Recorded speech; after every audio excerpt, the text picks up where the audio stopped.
One spring night എന്ന ഡ്രാമയുടെ 5ാമത്തെ എപ്പിസോഡാണ് നമ്മളിന്ന് കാണുന്നത്. എപ്പിസോഡിന്റെ തുടക്കത്തിൽ തന്നെ കാണിക്കുന്നത് ജീഹോ അവളോട് പറയുന്നുണ്ട്, ഞാൻ നിന്നെ നീ അറിയാതെ തന്നെ വന്ന് കണ്ടോട്ടെ എന്ന്. എന്നാൽ ഇത് കേട്ട് ലീ പറയുന്നുണ്ട്, അതൊന്നും ശരിയാകില്ല എന്ന്. നീ ആഗ്രഹിക്കുന്ന സമയത്തൊക്കെ നിനക്ക് വന്ന് എന്നെ കാണാൻ പറ്റും, പക്ഷെ അപ്പൊ എന്റെ കാര്യം എങ്ങനെ? ഞാൻ ആഗ്രഹിക്കുന്ന സമയത്ത് എനിക്ക് നിന്നെ കാണാൻ പറ്റില്ലല്ലോ. അങ്ങനെ നീ മാത്രം എന്നെ കാണണ്ട. നീ ഇപ്പോൾ വളരെയധികം സെൽഫിഷ് ആയിട്ടുള്ള കാര്യങ്ങളാണ് പറഞ്ഞുകൊണ്ടിരിക്കുന്നത്. നിനക്ക് നിന്റെ സാറ്റിസ്ഫാക്ഷൻ മാത്രം നോക്കിയാൽ മതിയോ? ഞാനെന്താ ഫീൽ ചെയ്യുന്നത്, എന്റെ ഉള്ളിൽ എന്താ നടക്കുന്നതെന്നൊന്നും തന്നെ നിനക്കറിയണ്ടല്ലോ. ഇവർക്ക് രണ്ടുപേർക്കും പരസ്പരം ഉള്ളിൽ സ്നേഹമുണ്ട്, എന്നാൽ ഒന്നിക്കാൻ സാധിക്കുന്നില്ല. Right person at a wrong time എന്ന് പറയാറില്ലേ, ആ ഒരു അവസ്ഥയാണ് ഇപ്പോൾ ലീക്ക്. ആഗ്രഹിച്ച പോലൊരു വ്യക്തിയാണ് ജിഹു, എന്നാൽ ഇപ്പോൾ അവനെ അവൾക്ക് സ്വന്തമാക്കാൻ പോലും പറ്റില്ല. ഓൾറെഡി അവളുടെ റിലേഷൻഷിപ്പിലാണ്. ജിഹുൻ എന്ത് പറയണമെന്നറിയാതെ അവൻ കാറിന്റെ പുറത്തേക്ക് ഇറങ്ങി ആകെ തളർന്നു നിൽക്കുകയാണ്. അവസാനം അവൻ പറയുന്നുണ്ട്, നമുക്കിത് അവസാനിപ്പിക്കാമെന്ന്. ഈ ഒരു സിറ്റുവേഷനിലൂടെയാണ് നീ കടന്നു പോകുന്നതെങ്കിൽ നിന്നെ അത് ഒരുപാട് ബാധിക്കും. എന്നിട്ട് അവൻ പറയുന്നുണ്ട്, സത്യസന്ധമായിട്ട് പറയുകയാണെങ്കിൽ ഞാൻ ഇത്രയും ദിവസം അനുഭവിച്ച ആ ഒരു ഇമോഷൻസോ ആ ഒരു ഫീലിംഗ്സോ ഇല്ലേ, അതെന്റെ ലൈഫിൽ ഒരിക്കലും വരില്ല എന്ന് കരുതിയതാണ്. ഒരു തവണ പ്രണയിച്ച് പ്രണയം തകർന്നു പോയ വ്യക്തിയാണ് ഞാൻ. അതൊന്നും രണ്ടാമതുണ്ടാകുമെന്ന് കരുതിയില്ല. പക്ഷെ നിന്നിലൂടെ എനിക്ക് അതെല്ലാം തിരിച്ചു കിട്ടി. നിന്നെ ഞാൻ ഹേർട്ട് ചെയ്തിട്ടുണ്ടെങ്കിൽ അതിനെല്ലാം നീ എന്നോട് ക്ഷമിക്കണം. ആ ഒരു സീൻ അവിടെ കട്ടാവുകയാണ്. അതിനുശേഷം നമ്മുടെ ലീ ആകട്ടെ അവളുടെ അമ്മയെ കാണാൻ വരുന്നുണ്ട്. ജെയിൻ വന്ന കാര്യം അമ്മയിൽ നിന്ന് മറച്ചു വെച്ചത് കാരണം അവളുടെ അമ്മയ്ക്കാകട്ടെ ലീയോട് ആകെ ദേഷ്യമായിരുന്നു. അപ്പോൾ ഒരു വിധത്തിൽ അമ്മയുമായിട്ട് സംസാരിച്ച് അവളുടെ ദേഷ്യം എല്ലാം തന്നെ മാറ്റി. അവളുടെ അമ്മ ജീസോക്കിനെ പറ്റി ചോദിക്കുന്നു, നിങ്ങളുടെ റിലേഷൻഷിപ്പ് എങ്ങനെ പോകുന്നു, മാരേജിന്റെ കാര്യമെല്ലാം തീരുമാനിച്ചു എന്ന്. അതോ നിങ്ങൾ തമ്മിൽ എന്തെങ്കിലും പ്രശ്നമുണ്ടോ എന്ന്. അവള് പറയുന്നുണ്ട്, ഞങ്ങൾ ഇതുവരെ ബ്രേക്കപ്പ് ഒന്നും ആയിട്ടില്ല, പക്ഷെ നല്ല രീതിയിലല്ല ഒന്നും പോകുന്നതെന്ന്. നിന്റെ ഹേർട്ട് എന്ത് പറയുന്നതോ അതാണ് നീ കേൾക്കേണ്ടതെന്നും അതിനെ കൺട്രോൾ ചെയ്യാൻ നിൽക്കരുതെന്നും അവളുടെ അമ്മ പറയുന്നു. അതിനുശേഷം അവൾ ഒരുപാട് ആലോചിക്കുന്നുണ്ട്. ഇവിടെ സോയിന ആകട്ടെ തന്റെ മാനേജർ പറഞ്ഞ പുതിയ ഷോ എല്ലാം റിജക്ട് ചെയ്തുകൊണ്ട് താൻ റിസൈൻ ചെയ്യുകയാണെന്ന് പറയുന്നു. അയാളാകട്ടെ അവളുടെ റെസിഗ്നേഷൻ സ്വീകരിക്കുന്നില്ല. നീ റിസൈൻ ചെയ്യേണ്ട ഒരു കാര്യമില്ല, എന്താ കാരണമെന്ന് ചോദിക്കുമ്പോൾ അവൾ ഒന്നും തന്നെ പറയുന്നില്ല. അതേസമയം നാമാകട്ടെ തന്റെ ക്ലിനിക്ക് വലുതാക്കാൻ വേണ്ടിയിട്ട് ഒരു സ്ഥലം പോയി കണ്ടിട്ടുണ്ടായിരുന്നു. അത് വാങ്ങണമെങ്കിൽ അവന്റെ ലോൺ അപ്രൂവ് ആകണം. നോർമൽ ഡോക്യുമെന്റ്സ് വെച്ചിട്ട് അവന് ലോൺ കിട്ടില്ല.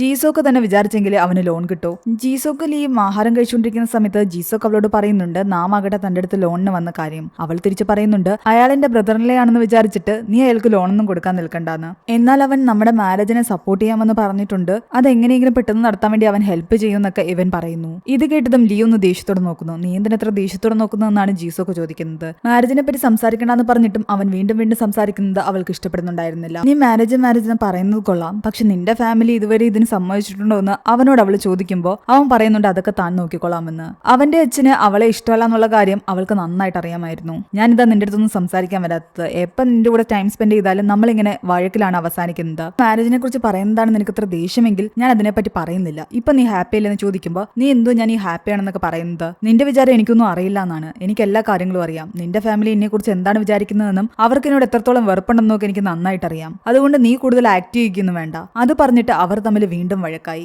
ഇവൻ ഇവളെ പ്രണയിക്കുന്നു എന്ന് അറിഞ്ഞപ്പോ തൊട്ട് ഇവന്റെ അച്ഛനാകട്ടെ ഇവളെ വളരെ പുച്ഛത്തോടെയാണ് കണ്ടിരുന്നത്. ഇവൾക്ക് ഒരു റെസ്പെക്റ്റും കൊടുത്തിട്ടുണ്ടായിരുന്നില്ല. അവർ ഇങ്ങനെയൊക്കെ കാണിച്ചിട്ടും നീ ഇപ്പോഴും മാരേജിനെ പറ്റിയാണ് പറയുന്നത്. ഇതെല്ലാം അറിഞ്ഞുകൊണ്ട് ഞാൻ വീണ്ടും നിന്നെ വിവാഹം കഴിക്കണമല്ലേ? അതും പറഞ്ഞ് ദേഷ്യത്തിൽ അവൾ അവിടെ നിന്ന് പോയി. സത്യം പറഞ്ഞ ഈ ഒരു ട്രയാങ്കിൾ ലവ് സ്റ്റോറിയിൽ ഇവർ 3 പേരും ഒരുപാട് ദുഃഖിതരായിരുന്നു. അങ്ങനെ ഇരിക്കെ ജിഹുവിന്റെ ഫാർമസിയിലേക്ക് ഒരു പെൺകുട്ടി വന്നിട്ട് ഹാങ് ഓവറിന്റെ മരുന്ന് ചോദിക്കുന്നുണ്ട്. ആ നിമിഷം അവൻ ഓർക്കുന്നത് ലീയെ പറ്റിയായിരുന്നു. അവരുടെ ഫസ്റ്റ് മീറ്റിംഗും ഇങ്ങനെ തന്നെയായിരുന്നു. ഇവിടെ മിസ്റ്റർ കോണാകട്ടെ ലീയുടെ അച്ഛനെ കാണാൻ വരികയും കുറച്ചു നേരം സംസാരിക്കുകയും ചെയ്യുന്നുണ്ട്. ലീയുടെ അച്ഛൻ ഉടനെ തന്നെ റിട്ടയർ ആവുകയാണ്. എന്നാലും നിങ്ങൾക്ക് കുറച്ചുനാൾ കൂടി വർക്ക് ചെയ്യാനുള്ള കഴിവൊക്കെ ഉണ്ടെന്ന് അയാൾ പറയുന്നു. അവളുടെ കഴിവുകൾ എന്തൊക്കെയാണ്, അവൾ എങ്ങനെയുള്ള കുട്ടിയാണെന്നൊക്കെ. ലീയുടെ കാര്യം സംസാരിക്കാൻ അയാൾക്ക് താല്പര്യം ഉണ്ടായിട്ടൊന്നുമല്ല. എന്നാൽ ജീസോക്ക് അവളെ തന്നെ കെട്ടുമെന്ന് പറഞ്ഞ് നടക്കുന്നതിന്റെ കാരണങ്ങളൊക്കെ അറിയണമല്ലോ. അതിന് വേണ്ടിയിട്ടുള്ള ഒരു ചോദ്യം ചെയ്യലായിരുന്നു അത്. ഇവരൊരുമിച്ച് ആഹാരം കഴിക്കാനൊക്കെ പോകുന്നുണ്ട്. അതിനിടയ്ക്ക് കോണാകട്ടെ ജീസോക്കിനെ വിളിച്ചിട്ട് പറയുന്നുണ്ട്, നിനക്കിങ്ങനെ നടന്നാൽ മതിയോ, കല്യാണമൊന്നും കഴിക്കണ്ടേ? അവസാനം നീ കെട്ടണമെന്ന് പറഞ്ഞ് നടക്കുന്ന പെൺകുട്ടിയൊക്കെ നിന്നെ തേച്ചിട്ട് പോകുമെന്ന്. അത് കേട്ടത് ലീയുടെ അച്ഛൻ പറയുന്നുണ്ട്, എന്റെ മകൾ അത്രക്കാരിയൊന്നുമല്ല, അവള് വളരെ ലോയൽ ആയിട്ടുള്ള പെൺകുട്ടിയാണെന്ന്. എന്നാൽ മിസ്റ്റർ കോൺ പറയുന്നുണ്ട്, നിങ്ങൾ പറയുന്ന കാര്യങ്ങളൊന്നും തന്നെ ഞാൻ പൂർണ്ണമായിട്ടും വിശ്വസിക്കില്ല എന്ന്. ഞാൻ ഒരിക്കലും എന്റെ മകളെ കുറിച്ച് കള്ളം പറയില്ല എന്നൊക്കെ ലീയുടെ അച്ഛൻ പറയുന്നു. അതേ ടൈമിൽ ലീ ആകട്ടെ സോങ്ങിനോട് പറയുന്നുണ്ട്, ഞാൻ ജീസോക്കുമായിട്ട് ഉടനെ തന്നെ മിക്കവാറും ബ്രേക്കപ്പ് ആകുമെന്ന്. ജീഹുവിനെ അത്രയധികം സ്നേഹിക്കുന്നത് കൊണ്ടാണോ ഇങ്ങനെ ചെയ്യുന്നതെന്ന് ചോദിക്കുമ്പോൾ അത് മാത്രമല്ല റീസൺ എന്നും ഓൾറെഡി ഞങ്ങൾക്കിടയിൽ ഒരുപാട് പ്രശ്നങ്ങളുണ്ടെന്നുമാണ് അവൾ പറയുന്നത്. എന്റെ അഭിപ്രായത്തിൽ ഞാൻ ജീസോക്കിന്റെ കൂടെ തന്നെ നിൽക്കണമെന്നാണോ നീ പറയുന്നത്? അത് കേട്ടപ്പോൾ സോങ്ങിന് എന്ത് പറയണമെന്നറിയില്ലായിരുന്നു. മറ്റൊരാളോട് നിനക്ക് ഫീലിംഗ്സ് തോന്നുന്ന സമയത്ത് നിനക്ക് ജീസോക്കിന്റെ കൂടെ നിൽക്കാൻ പറ്റുമെങ്കിൽ മാത്രം നീ നിന്നാ മതി, ഇല്ലെങ്കിൽ നീ നിൽക്കണ്ട. നീ അവനെ ബ്രേക്കപ്പ് ആക്കി കഴിഞ്ഞു കഴിഞ്ഞാൽ അവൻ നിന്നെ വിട്ടു പോകുമെന്നൊന്നും എനിക്ക് തോന്നുന്നില്ല. അവൻ എന്തായാലും ചിലപ്പോൾ നിന്നോട് പ്രതികാരം ചെയ്യും. അതുമല്ല ഇതിൽ മറ്റൊരു പുരുഷൻ കൂടി ഉണ്ടെന്ന് അറിഞ്ഞു കഴിഞ്ഞാൽ അവൻ എന്തായാലും വലിയ ദേഷ്യത്തിലായിരിക്കും. പക്ഷെ അതൊക്കെ പേടിച്ച് ഞാൻ അവന്റെ കൂടെ മുന്നോട്ട് പോകാൻ നിന്ന് കഴിഞ്ഞാൽ എനിക്കൊരു ഹാപ്പി ലൈഫ് ഉണ്ടാകില്ല എന്ന് തന്നെയാണ് ലീ പറയുന്നത്. അവന്റെ കൂടെ ഇനി എനിക്ക് ഒട്ടും പറ്റില്ല. അതേ ടൈമിൽ ജീഹുവിന്റെ അമ്മയാകട്ടെ അവന് വേണ്ടിയിട്ട് കല്യാണാലോചനയൊക്കെ നോക്കുന്നുണ്ടായിരുന്നു. ഒന്നുകിൽ കുട്ടിയുള്ളതോ അല്ലെങ്കിൽ ഡിവോഴ്സായ സ്ത്രീകളെയോ ആണ് അവർ നോക്കുന്നത്. സ്കൂൾ വിട്ടു വന്ന യൂനു ആകട്ടെ അവന്റെ ഗ്രാൻഡ്മയോട് പറയുന്നുണ്ട്, എനിക്ക് ആ ലൈബ്രറിയിലേക്ക് പോകണമെന്ന്. നീ എന്തിനാ എപ്പോഴും ലൈബ്രറിയിലേക്ക് പോകാൻ പറയുന്നത് ചോദിക്കുമ്പോൾ അവൻ പറയുന്നുണ്ട്, അവിടെ സ്പെഷ്യൽ ആയിട്ടൊരു കാര്യമുണ്ട്. അവിടുത്തെ ടീച്ചർ എന്ന് പറയുമ്പോൾ ഇവര് വിചാരിക്കുന്നുണ്ട് അതൊരു ആണായിരിക്കുമെന്ന്. ജീഹു ആ ടീച്ചറും തമ്മിൽ പരിചയമുണ്ടെന്ന് ചോദിക്കുമ്പോൾ ഉണ്ടെന്ന് പറഞ്ഞിട്ട് യൂനു അവിടെ നിന്ന് ഓടിപ്പോയി. പിന്നീട് കാണിക്കുന്നത് ഹ്യൂൻസും ജീഹുവും സംസാരിച്ചുകൊണ്ടിരിക്കുന്നതാണ്. അവരുടെ സംസാരത്തിനിടയ്ക്കാകട്ടെ ഹ്യൂൻസ് പറയുന്നുണ്ട് ജീസോക്കിന്റെ ഗേൾഫ്രണ്ട് നല്ലൊരു പെൺകുട്ടിയാ, പക്ഷെ അവൻ അവളെ കല്യാണം കഴിക്കാൻ വലിയ ഇൻട്രസ്റ്റ് ഒന്നും ഉള്ളതായിട്ട് എനിക്ക് തോന്നുന്നില്ല. അവര് കുറെ കാലമായിട്ട് റിലേഷൻഷിപ്പിലാണെന്ന് മാത്രം അറിയാം. അവർക്കിടയിലൊന്നും ശരിയല്ലെങ്കിൽ പിന്നെ എന്തിനാ അവരിങ്ങനെ ഒരുമിച്ച് നിൽക്കുന്നതെന്നും അവർക്കതൊക്കെ നിർത്തിക്കൂടെ എന്നൊക്കെ ജീഹു ചോദിക്കുന്നു. നീ അതിനെന്തിനാ എന്നോട് ചൂടാകുന്നതെന്നാണ് ഹ്യൂൻസ് ചോദിക്കുന്നത്. ലീയാണ് നമ്മുടെ ജീഹു സ്നേഹിക്കുന്നതെന്ന് ഇപ്പോഴും ഹ്യൂൻസുവിന് അറിയില്ലായിരുന്നു. ഇവിടെ നമ്മുടെ ജെയിനും പാർക്കും ചേർന്ന് ഒരിടത്തിരുന്ന് കഴിച്ചുകൊണ്ടിരിക്കുകയാണ്. ജെയിനാകട്ടെ നമ്മുടെ പാർക്കിന് ഇഷ്ടമാണ്. അവൻ എപ്പോഴും പഠിത്തമൊന്നും പറഞ്ഞ് നടക്കുകയും ചെയ്യുന്നു. ആ സമയത്താണ് അവിടെ ടിവിയിൽ നമ്മുടെ സോയിന്റെ ന്യൂസ് കാണിക്കുന്നത്. ആ പെൺകുട്ടി എങ്ങനെയുണ്ടെന്ന് ചോദിക്കുമ്പോൾ അവരെന്റെ ഐഡിയൽ ടൈപ്പ് ആണെന്നും എലഗന്റ് ആയിട്ടുള്ള വുമൺ ആണെന്നും ഒക്കെ പറയുന്നു. ഓ, നിനക്ക് ഇഷ്ടപ്പെട്ടത് അങ്ങനത്തെ ആൾക്കാരെയാണല്ലേ എന്ന് പറഞ്ഞിട്ട് അവൾ പെട്ടെന്ന് അവിടെ നിന്ന് ഇറങ്ങി. അവനും പിറകെ ഇറങ്ങുന്നുണ്ട്. ആ സമയത്ത് അവന് ഹ്യൂൻസിന്റെ മെസ്സേജ് വരുന്നു. ഞങ്ങളൊരിടത്തിരുന്ന് കഴിച്ചുകൊണ്ടിരിക്കുക, നീ ഇങ്ങോട്ട് വരാൻ പറഞ്ഞിട്ട്. ജീഹു ഉണ്ടെന്ന് അറിഞ്ഞതോടുകൂടി ജെയിൻ പറയുന്നുണ്ട് എനിക്ക് ജീഹുവിനെ ഒന്ന് നല്ലപോലെ പരിചയപ്പെടാമല്ലോ, ഞാനും വരുന്നുണ്ടെന്ന്. എനിക്ക് ജീഹുവിൽ അത്ര ഇൻട്രസ്റ്റ് ഉണ്ടോ എന്ന് ചോദിച്ചപ്പോൾ അവൾ പറയുന്നുണ്ട് ഉണ്ടെന്ന്. അവൾ അങ്ങനെ പറഞ്ഞത് പാർക്കിന് ഇഷ്ടപ്പെട്ടില്ല. കാരണം ഉള്ളിന്റെ ഉള്ളില് അവൻ ഇവളോട് ഇഷ്ടമുണ്ടായിരുന്നു. അതുകൊണ്ട് പാർക്ക് പറയുന്നുണ്ട് അവൻ ഓൾറെഡി ആരോ ഉണ്ടെന്ന് എനിക്ക് തോന്നുന്നുവെന്ന്. നാളായിട്ട് അവന്റെ പെരുമാറ്റത്തിൽ നിന്ന് അങ്ങനെയാണ് തോന്നുന്നത്. തൽക്കാലം ജെയിനാകട്ടെ അവരുടെ കൂടെ പോകാൻ നിൽക്കുന്നില്ല. അവൾ നേരെ വീട്ടിലേക്ക് വരുന്നു.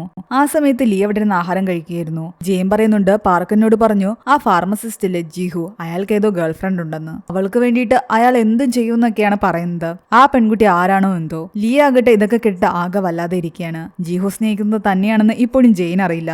ജെയിൻ ഇങ്ങനെ പറഞ്ഞുകൊണ്ടേ ഇരിക്കുകയായിരുന്നു. അവൻ അങ്ങനെ അധികം ഡേറ്റ് ഒന്നും ചെയ്യാറില്ല. പക്ഷെ ഇത്തവണ ആ പെൺകുട്ടിയിൽ അവൻ അത്രയധികം വീണിട്ടുണ്ടെന്ന് തോന്നുന്നു. ജീഹു അത്ര ഭ്രാന്തമായിട്ടാണ് ആ പെൺകുട്ടിയെ സ്നേഹിക്കുന്നതെന്നാണ് പാർക്ക് പറയുന്നത്. നാമന്റെ ലോൺ പേപ്പറെല്ലാം നോക്കി ജീസൊക്കെ പറയുന്നുണ്ട് ഇതിൽ കുറെ ഇഷ്യൂസ് ഒക്കെ ഉണ്ട്, ലോൺ കിട്ടാനൊക്കെ വളരെയധികം ബുദ്ധിമുട്ടാണെന്ന്. എന്നാൽ ബുദ്ധിപൂർവ്വം നാമാകട്ടെ അവനോട് പറയുന്നുണ്ട് ലീവുമായിട്ടുള്ള നിന്റെ കല്യാണത്തെ പറ്റിയെല്ലാം തന്നെ അവളുടെ വീട്ടുകാരുമായിട്ട് ഞാൻ സംസാരിച്ചിട്ടുണ്ട്, ഞാൻ അതിന് നിങ്ങളെ ഒരുപാട് സപ്പോർട്ട് ചെയ്യുമെന്ന്. കല്യാണത്തിന് വേണ്ടിയിട്ട് അവൻ ഇത്രയും സപ്പോർട്ട് ചെയ്യുമെന്നുള്ളൊരു വാക്ക് കേട്ടതോടു കൂടി ജീസൊക്കെ പറയുന്നുണ്ട് ഞാൻ എന്തായാലും ലോണിന്റെ കാര്യം ശരിയാക്കാൻ മാക്സിമം ട്രൈ ചെയ്യാമെന്ന്. അവിടെ നിന്നും പുറത്തിറങ്ങിയ ജീസോക്കിനാകട്ടെ ലീയുടെ മെസ്സേജ് വരുന്നുണ്ട് എനിക്ക് നിന്നെ കാണണം, സംസാരിക്കണമെന്ന് പറഞ്ഞിട്ട്. കുറച്ച് കഴിയുമ്പോൾ നാമന്റെ ഓഫീസിലേക്കാകട്ടെ സോയിനും വരുന്നു. ഡിവോഴ്സ് പേപ്പർ നീ എത്രയും പെട്ടെന്ന് സൈൻ ചെയ്യണമെന്ന് പറഞ്ഞിട്ട്. മാത്രമല്ല ആ ഒരു വീടിന്റെ കാര്യത്തിൽ എന്തെങ്കിലും ഒരു തീരുമാനം ഉണ്ടാക്കണം. ഒന്നുകിൽ എന്റെ ഷെയറിന്റെ കാശ് നീ എനിക്ക് തരണം, അല്ലെങ്കിൽ ഞാൻ വേറെ ഏതെങ്കിലും മാർഗത്തിൽ അത് വിൽക്കും. ദേഷ്യം വന്ന് അവനാകട്ടെ അവളെ വീണ്ടും ഉപദ്രവിക്കാൻ ശ്രമിക്കുകയായിരുന്നു. അവന്റെ എംപ്ലോയീസ് അവിടെയൊക്കെ വന്നപ്പോഴേക്കും പെട്ടെന്ന് അവൻ സോയിനെ വിടുന്നു. ഇവിടെ ലീക്കാകട്ടെ ജീസോക്കിന്റെ മെസ്സേജ് വരുന്നു ഞാൻ ഇന്ന് രാത്രി നല്ല ബിസിയാണെന്നും പിന്നൊരു ദിവസം കാണാമെന്നും പറഞ്ഞ്. ലീയാകട്ടെ ജോലി കഴിഞ്ഞ് ഇറങ്ങാൻ നേരത്ത് നമ്മുടെ ജീഹുവിനെ വിളിക്കുന്നുണ്ട്. അവൻ വിളിച്ചിട്ട് ഫോൺ എടുക്കുന്നില്ല.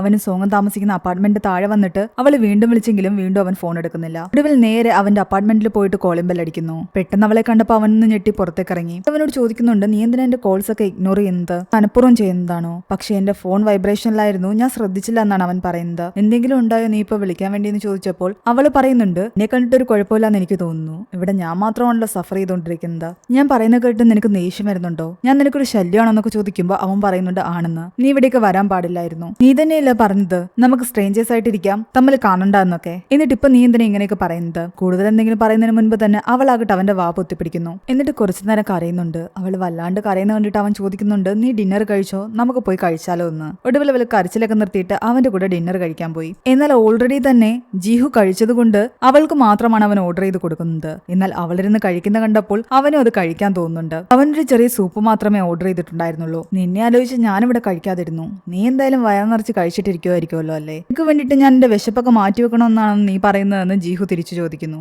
അത് കേട്ട് ചിരി വരുന്നു. അങ്ങനെ സംസാരിച്ചുകൊണ്ടിരിക്കുന്നതിനിടയിൽ അവൻ ചോദിക്കുന്നുണ്ട് നീ ഇനി വീട്ടിലേക്ക് പോവുകയാണോ എന്ന്, നിന്റെ വീട്ടിൽ എന്നെ സ്റ്റേ ചെയ്യാൻ നീ അനുവദിക്കുവാണെങ്കിൽ ഞാൻ പോകുന്നില്ല എന്ന് അവൾ പറയുന്നു. അത് കേട്ടത് അവൻ ചിരിച്ചുകൊണ്ട് പറയുന്നുണ്ട് നീ ആള് കൊള്ളാലോ എന്ന്. അവിടെ നിന്നും കഴിച്ചിട്ടിറങ്ങിയിട്ട് അവർ വീണ്ടും ഒരു കോഫി കുടിക്കാൻ വേണ്ടിയിട്ട് അവരുടെ പഴയ കോഫി ഷോപ്പിലേക്ക് പോകുന്നു. ഞാൻ ശരിക്കും നിനക്കൊരു ഭാരമാണോ എന്ന് അവൾ ചോദിക്കുന്നുണ്ട്. എന്നാൽ അവൻ പറയുന്നുണ്ട് നമ്മൾ ഈ ഫീലിംഗ്സ് വീണ്ടും മുന്നോട്ട് കണ്ടിന്യൂ ചെയ്തുകൊണ്ട് പോയി കഴിഞ്ഞാൽ അവസാനം ഫീലിംഗ്സ് കൂടി കൂടി നമുക്ക് പോലും നിർത്താൻ പറ്റാത്തൊരു ഘട്ടത്തിലേക്ക് എത്തും. അപ്പോൾ നീ പിരിയണമെന്ന് പറഞ്ഞു കഴിഞ്ഞാൽ അതിനെ ഒരുപാട് വേദനിപ്പിക്കും. എന്നെ മാത്രമല്ല നിന്നെ അത് ഒരുപാട് ബാധിക്കും. ഞാൻ കാരണം ഒരാൾ കരയുന്നത് എനിക്ക് ഇഷ്ടമല്ല, അതുകൊണ്ട് ഇനി നീ കരയാൻ പാടില്ല.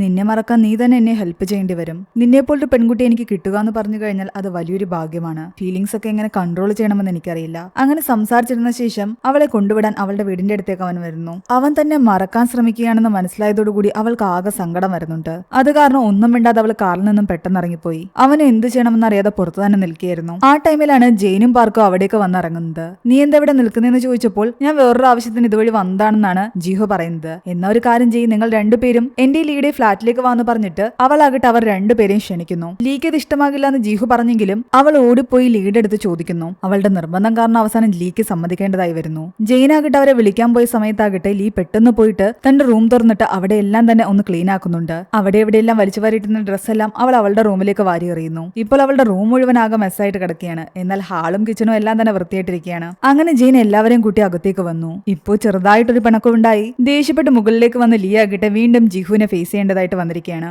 ഞങ്ങൾ കുറച്ച് ബീർ വാങ്ങിയിട്ട് വരാമെന്ന് പറഞ്ഞിട്ട് ജെയിനും പാർക്കും ആകട്ടെ പുറത്തേക്ക് ഇറങ്ങിപ്പോയി. നിങ്ങൾ പോകണ്ട, ഞാൻ പോയിട്ട് വരാമെന്ന് ലീ പറഞ്ഞിട്ടും അവൾ കേൾക്കുന്നില്ല. കാരണം ജിഹുവിന്റെ കൂടെ ഒറ്റയ്ക്ക് അവിടെ നിൽക്കുന്നതിനെ കുറിച്ച് ആലോചിച്ചിട്ട് തന്നെ ലീക്ക് ആകെ ഒരു വല്ലായ്മ തോന്നുന്നുണ്ടായിരുന്നു. ഇപ്പോൾ ഒരു പിണക്കം കഴിഞ്ഞതേ ഉള്ളൂ, ഇനി എന്ത് സംസാരിക്കുമെന്നായിരുന്നു അവരുടെ മനസ്സിൽ. പക്ഷെ കുറച്ചുനേരം മുഖാമുഖം നോക്കി നിന്നപ്പോഴേക്കും രണ്ടുപേരും പൊട്ടിച്ചിരിക്കാൻ തുടങ്ങി. ആ സമയത്ത് ജീസോക്കിന്റെ കോള് അവൾക്ക് വരുന്നു. അപ്പോഴേക്കും ജിഹുവിന്റെ മുഖത്ത് ചിരി മാഞ്ഞിരുന്നു. ജീസോക്ക് ചോദിക്കുന്നുണ്ട്, നീ എന്നോട് എന്തോ സംസാരിക്കണമെന്ന് പറഞ്ഞില്ലേ, അതെന്താണെന്ന്. തൊട്ടു മുൻപിൽ ജിഹു നിൽക്കുന്നു. അവന്റെ മുഖത്തേക്ക് നോക്കിക്കൊണ്ട് അവള് പറയുന്നുണ്ട്, നമുക്ക് ബ്രേക്കപ്പ് ആകാമെന്ന്. ഇത് കേട്ട് ഞെട്ടിത്തെറിച്ച് ജിഹു ആകട്ടെ അവളുടെ അടുത്തേക്ക് വരാൻ തുടങ്ങിയതും പെട്ടെന്ന് കൈകൊണ്ട് ആംഗ്യം കാണിച്ച് അവനോട് അവിടെ തന്നെ നിൽക്കാൻ പറയുന്നു. അവിടെയാണ് ഈ സീരീസിന്റെ 5ാമത്തെ എപ്പിസോഡ് അവസാനിക്കുന്നത്. തുടർന്നുള്ള എപ്പിസോഡുകൾ കാണാൻ വേണ്ടിയിട്ട് ഈ വീഡിയോ ലൈക്ക് ചെയ്യാനും നമ്മുടെ ചാനൽ സബ്സ്ക്രൈബ് ചെയ്ത് തൊട്ടടുത്തുള്ള ബെൽ ബട്ടൺ കൂടി അമർത്താനും മറക്കണ്ട.